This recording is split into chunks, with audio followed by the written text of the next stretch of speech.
அண்ணா university கால்பந்து ஜோனுக்கு 20 நாள் தான் இருக்கு. காலைல ஏஞ்சோன்னா முத வேலையை எம்டி டேங்கை ஃபில் பண்ணிட்டேன். அதுக்கப்புறம் இன்னொரு முக்கியமான வேலை, இதுக்கப்புறமா இந்த சாக்ஸ் எல்லாத்தையும் இந்த மாதிரி போட்டிருந்தேன்னா இந்த பக்கம் நடந்து போறவங்க யாராச்சும் பாய்சன் அட்டாக்னு கேஸ் கொடுத்தாலும் கொடுத்துருவாங்க. அப்புறம் சைஸா அப்படியே பல்ல வலிக்கிட்டு ஒரு குளியிலையும் போட்டு காலேஜுக்கும் ரெடி ஆயிட்டேன். அதுக்கப்புறம் ட்ரைனிங்க்கு ஜெசி எடுக்கலான்ட்டு போகும்போது கரண்ட் கட்டு அப்படி இப்படின்னு பார்த்து நம்ம அண்ணன் கிருஷ்ணரோட ஜெசி எடுத்து வச்சிட்டேன். இந்த வளர்ந்த பையன் வரேன்னு சொல்லிட்டு இன்னைக்கு நம்மளை ஏமாத்திட்டான். அப்படியே பஸ்ல போயிட்டு இருக்கும்போது ஒரு மகிழ்ச்சியான நியூஸ். நான் இறங்கும் போது ஒரு பதிவு போலான்ட்டு வீடியோ எடுத்துட்டு இருந்தேன். அங்கிருந்து ஒரு தம்பி வந்துட்டு ப்ரோ நான் உங்க வீடியோ எல்லாம் பார்த்திருக்கேன், நானும் உங்க சப்ஸ்கிரைபர் தான் ப்ரோ அப்படின்னு சொன்னான். இந்த 60,000 சப்ஸ்கிரைபர், 30,000 ஃபாலோவர்ஸ், லைக், ஷேர் இது எல்லாத்தையும் தாண்டி முன்ன பின்ன தெரியாதவங்க நம்மள பார்த்து அப்ரிஷியேட் பண்ற ஃபீல் இருக்கு. அடடா. ஆட்டோ ஏறி இறங்கிட்ட அப்புறம் நம்ம தேனசும் ஒன் டாப்ல. அப்புறம் மதியமா சாப்பிட்டு மதியமே ட்ரைனிங்க்கு வந்துட்டேன். ஃபர்ஸ்ட் எல்லாம் 3 மணிக்கு தான் ஓடி கொடுப்பாங்க. மேட்ச் கிட்ட நெருங்கிட்டதால இப்ப அப்கிரேட் வெர்ஷன் 2 மணிக்கெல்லாம் ஓடி சாப்பிட்டு முடிச்சோன்னே அப்படியே கிளம்ப வேண்டியதுதான். இது வரைக்குமே அமைதியா அழகா சாந்தமா தான் அந்த நாள் போயிட்டு இருந்துச்சு. இதுக்கு அப்புறம் தான் ஒரு பிளாஸ்ட் ஆன சம்பவமா ஆரம்பிச்சது. கடலூர் எஸ்டிஏடி கிரவுண்ட்ல போய் ட்ரைனிங் பண்ணலாம்னு பிளான் பண்ணி வச்சிருந்தோம். அதுக்கான பர்மிஷன் லெட்டரையும் காலேஜ்ல வாங்கிட்டோம். எங்க கிட்ட ப்ராப்பரான கிட்டும் இருக்கு. எஸ்டிஏடில போய் ட்ரைனிங் பண்றதுக்கு பர்மிஷன் லெட்டரும் இருக்கு. ஆனா அங்க போய் கேட்டதுக்கு இப்போலாம் ட்ரைனிங் பண்ணக்கூடாதுன்னு சொல்லிட்டாங்க. ஆனா ஏன் ட்ரைனிங் பண்ணக்கூடாதுன்னு சொன்னாங்கன்னு தெரியல. அதுக்கப்புறம் திரும்பி மன உடச்சலோட காலேஜுக்கே ட்ரைனிங் பண்ணலாம்னு வந்துட்டோம். அடுத்து பிளாஸ்ட் ஆன சம்பவம் நம்பர் 2. இந்த ப்ராப்பரான கிட்டுன்னு ஒன்று சொன்னல, அதை நம்ம டீம் பசங்க எல்லாரும் ப்ராப்பரா எஸ்டிஏடி கிரவுண்ட்ல வச்சுட்டு வந்துட்டானுங்க. எல்லாத்தையும் வச்சுட்டு வந்துடல, கரெக்டா என் பூட்டி எந்த பையில இருக்குமோ அந்த பை மட்டும் வச்சுட்டு வந்துட்டானுங்க. இந்த அனைத்து செயலுக்கும் காரணம் இந்த உத்தம புத்திரன் தான். சரி ஓகே,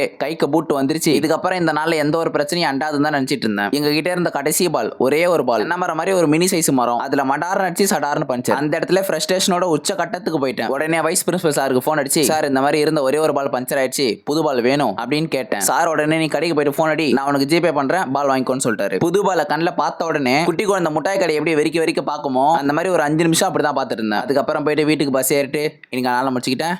தொடர்பில் இருக்கவும்.